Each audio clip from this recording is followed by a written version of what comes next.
Allez, c'est l'heure de vous faire un Otaku Time parce qu'on est dimanche, qu'il fait pas beau et que ben il est temps, hein. J'ai beaucoup de choses à vous présenter, donc on va attaquer ça tout de suite. Alors, je m'excuse tout d'abord parce que déjà ma tête, voilà, je suis en mode zombie qui vient de renaître ou au contraire dinosaure qui est en train de canner, je sais pas.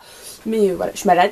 Donc je suis désolée si ça s'entend aussi. On verra bien si je suis en train de canner au cours de cette vidéo. Si je survis, c'est que vous m'aurez porté bonheur, c'est génial. Voilà. Et puis voilà, je suis en tenue pyjama parce que c'est la tenue des vainqueurs quand on est malade. Donc voilà. Alors on va attaquer de suite parmi les nombreuses choses que j'ai à vous présenter. Et je pense que je vais faire comme le Otaku Time précédent. Je vais vous parler plus de trois séries. Et je vais zapper la partie musique, je pense, parce que j'en écoute pas en ce moment, voilà. Bref, alors, on attaque de suite. Donc, première série que je me suis faite, voilà, en prenant tout ce que j'ai là, hier je me suis fait le premier tome de Je ne suis pas un ange d'Ai Yazawa. J'imagine qu'il s'agit de l'édition de luxe, parce qu'elle est franchement épaisse, avec les deux premiers tomes, édité chez Delcourt, dans la collection Akata. Voilà. Pourquoi pourquoi j'ai lu parce que j'adore Ai Yazawa et que mon objectif c'est de lire toutes ces séries. Voilà, vu qu'il y a de fortes chances que on n'ait jamais la fin de Nana, parce que l'auteur est malade, donc je me rattrape en lisant d'autres séries à elle, même si je suis pas douée parce qu'en fait j'ai commencé par Nana qui est sa dernière série, après j'ai lu Paradise Kiss l'avant-dernière, après j'ai lu Gokinjo. Et maintenant je ne suis pas un ange. En fait j'ai fait la chronologie mais à l'envers. Voilà, ce qui n'est pas très intelligent puisqu'on retrouve les personnages de ces anciennes séries dans les nouvelles. Voilà. Mais bon, je le saurai dans une prochaine vie. Hein, ou si j'ai envie de relire un jour toutes ces séries, je saurai que à la fin de celle-là je pourrai attaquer les autres. Voilà. Bref, alors Ai Yazawa. Tout d'abord, en parlant de ça là. J'ai pris peur parce que comme je viens de vous le dire, donc j'ai commencé par les premières séries d'Ai Yazawa et là c'était ces dernières et là c'est la première. J'ai pris peur avec les dessins parce que ça c'est pas beau, ça c'est pas du Ai Yazawa pour moi, enfin pour moi. Voilà, c'est ses débuts et j'aime pas des masses. Alors quand j'ai vu les dessins de couverture, je me suis dit wouh, ça va être de la patate. La patate, ils sont trop beaux. Et quand j'ai vu ça, j'ai pris peur. Mais vu la taille du truc, voilà, il y a heureusement beaucoup d'améliorations et on arrive à tomber sur des dessins qui ressemblent fortement à ceux d'aujourd'hui et qui sont beaucoup plus jolis que ceux de Gokinjo. Donc voilà, j'aime beaucoup. Première petite parenthèse. Donc voilà, alors pour parler plus clairement de la série, c'est très naïf, c'est très innocent. Ils profitent des moments de la jeunesse. Enfin, ils en profitent quoi. Voilà, je commence des phrases, je les finis pas, c'est maniable. Bref, c'est excellent, j'adore Ai Yazawa, tous ses travaux sont avec une touche artistique. Dans Nana, vous avez donc de la musique, dans Paradise Kiss, vous avez la mode, dans Gokinjo, vous avez un mélange de tout. Et dans cette série-ci, vous avez beaucoup de dessins et de... Non, pas de photographie, je confonds. Pas de photographie, mais donc beaucoup de dessins. Et j'aime énormément, il y a tous les ingrédients pour me plaire dans du Ai Yazawa. Beaucoup d'émotions, encore une fois, parce que j'ai encore pleuré comme une madeleine, comme c'était le cas pour Gokinjo, voilà. J'aime bien, c'est donc, comme je vous l'ai dit précédemment, c'est plein de joie, mais vous avez aussi des doutes, même si les doutes ils sont pas encore arrivés, parce que c'est le début, je pense que ça va plutôt arriver dans les tomes suivants, mais on sent qu'il y a des trucs qui vont arriver, et ça me plaît, et donc je vais à la bibliothèque mardi, normalement, donc je vais essayer de me prendre la suite, puisque c'est terminé en 4 tomes. Et pour être franche, un truc qui me plaît pas mal, c'est que ça se passe dans les années 90 en fait, et donc j'étais enfant dans les années 90, donc je sais pas, au niveau des vêtements, au niveau du cadre de vie, c'est pas vraiment le mot, mais au niveau du cadre de vie, on sent que ça se passe pas aujourd'hui, et ça me plaît bien pour ça. Voilà, donc gros coup de cœur, tout simplement. Ensuite, je vais vous parler d'une série que j'ai pas du tout aimée. Voilà, on passe du wouh, voilà. Alors, il s'agit de l'anime Trinity Blood que vous connaissez déjà, peut-être. Donc, qui est avec des vampires. Donc, vous dites, ouais, pourquoi t'as pas aimé un truc sur les vampires? Ça te ressemble pas, là? Parce que c'est vrai que j'aime beaucoup.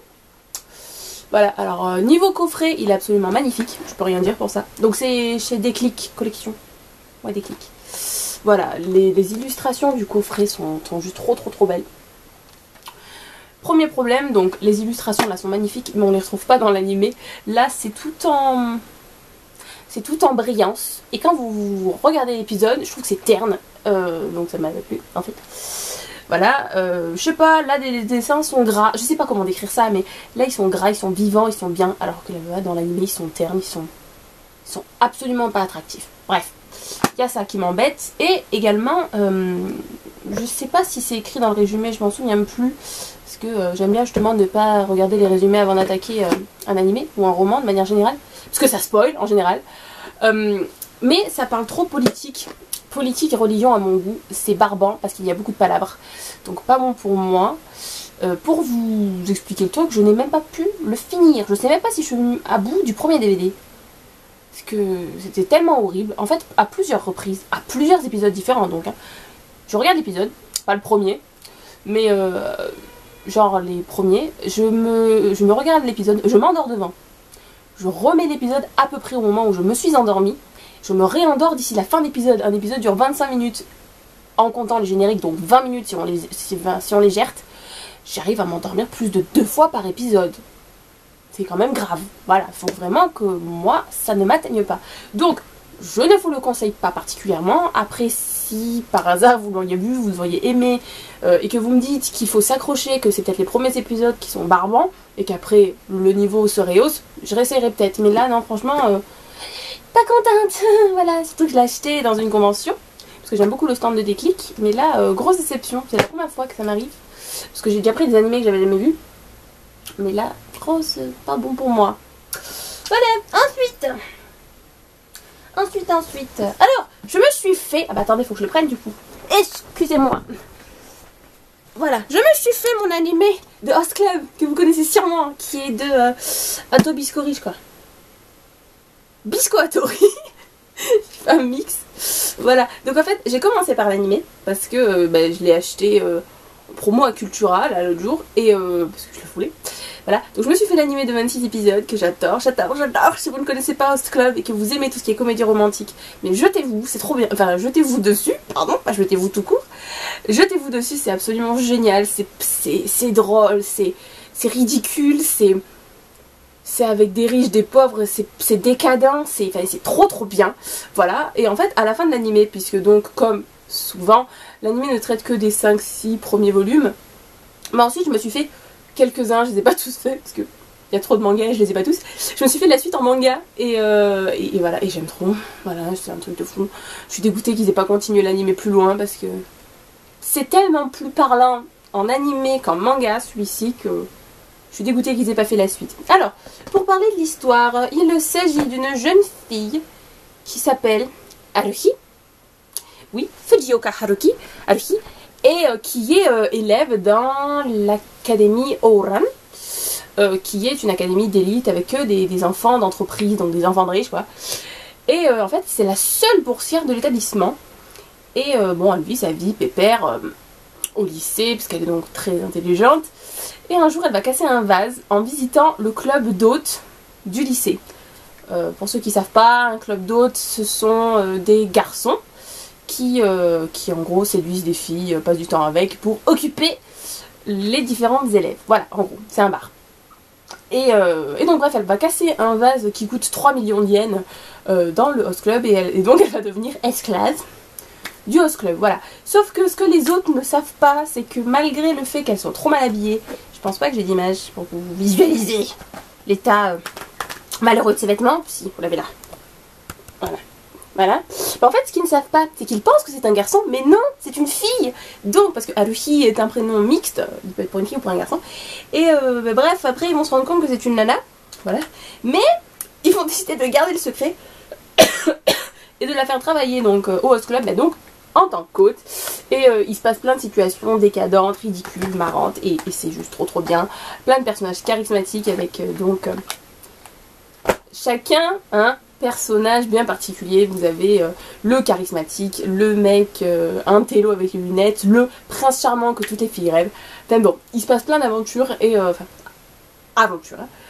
Et on se marre beaucoup, voilà, que ce soit dans le manga ou dans l'animé.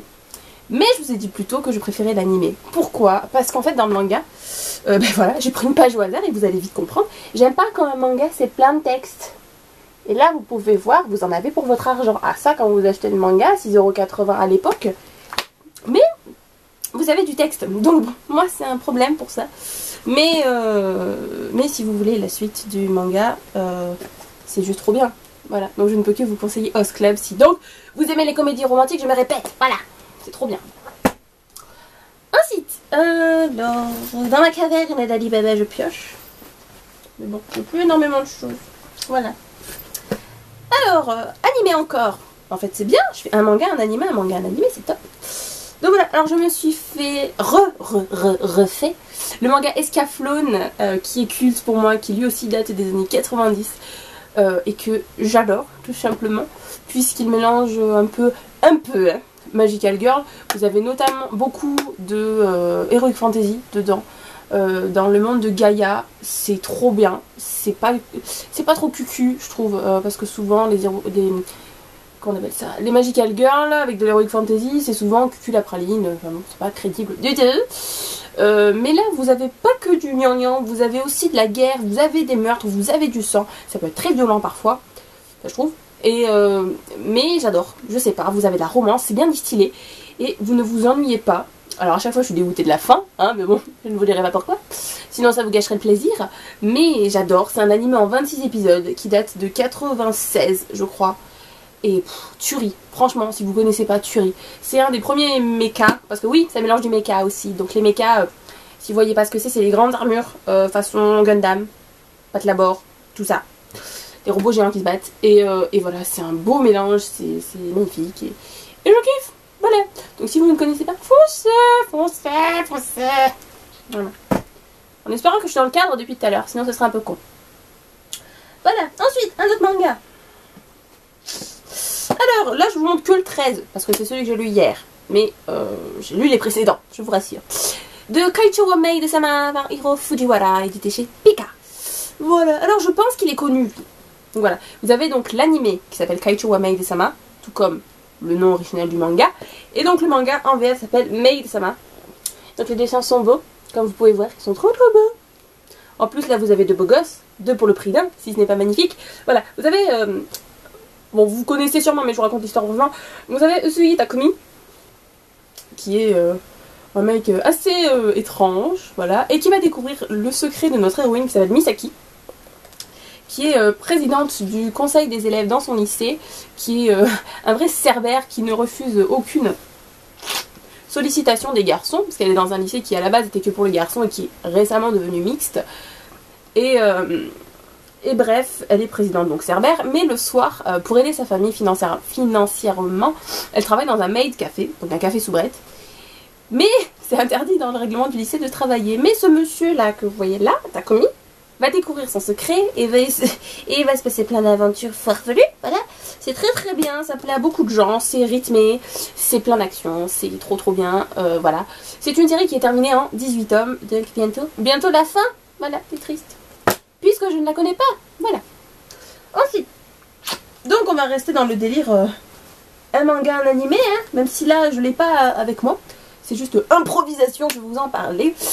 Donc vendredi soir, je me suis terminée la saison 1 du manga Akuoki, l'animé Akuoki, pardon, qui est un harem inversé, comme j'adore, donc une fille qui est entourée par 26 000 beaux mecs, qui sont tous amoureux d'elle, voilà, forcément, c'est la réalité, hein. Alors, Akuoki, il est très connu comme manga, enfin comme animé, pardon, mais j'avais jamais vu. Alors pour me cultiver, parce que c'était une honte que je l'ai toujours pas vu cet animé, je me suis fait la saison 1, et c'est très étrange, parce que quand vous êtes sur l'épisode, enfin sur les épisodes, c'est violent, c'est lent, il se passe pas énormément de choses, l'héroïne est à claquer, comme c'est souvent le cas dans ce genre d'animé, mais à la fin des épisodes, vous regardez le suivant, enfin ça a été mon cas en tout cas, et c'est trop bizarre, parce qu'à la fin, j'ai fini ma saison 1, et c'est à la fin de la saison 1 que je me dis ouh, là il y a du lourd, il y a des trucs bien qui vont se passer. Donc je vais m'attaquer la saison 2 sous peu. Voilà, je pense même que je vais attaquer le 1 ce soir. En plus dans le 1, dans la saison 2, ils sont trop bien habillés. Ils sont en mode uniforme anglais de l'armée au 19e siècle. Enfin le truc trop bien.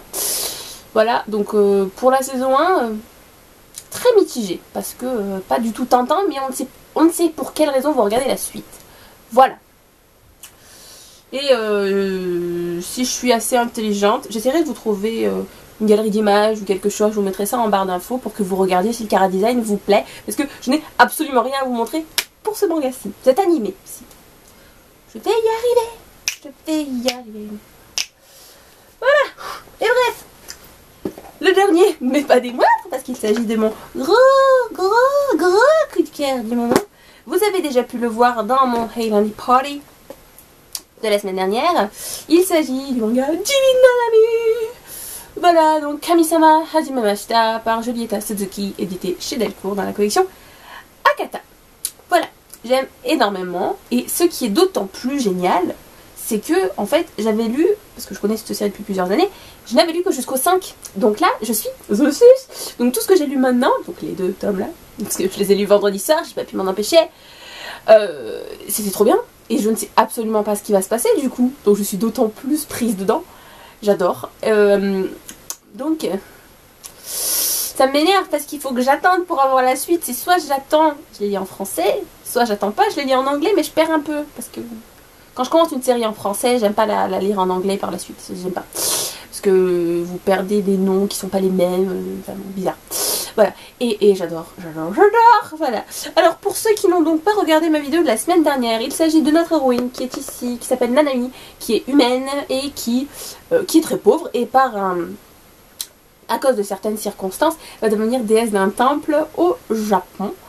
Et puis voilà. Et j'adore. Pour vous montrer un peu des dessins. Hop. Yep.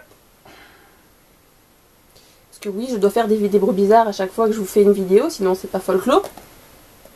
Voilà. Et donc les dessins sont beaux. Oh, Mamoru.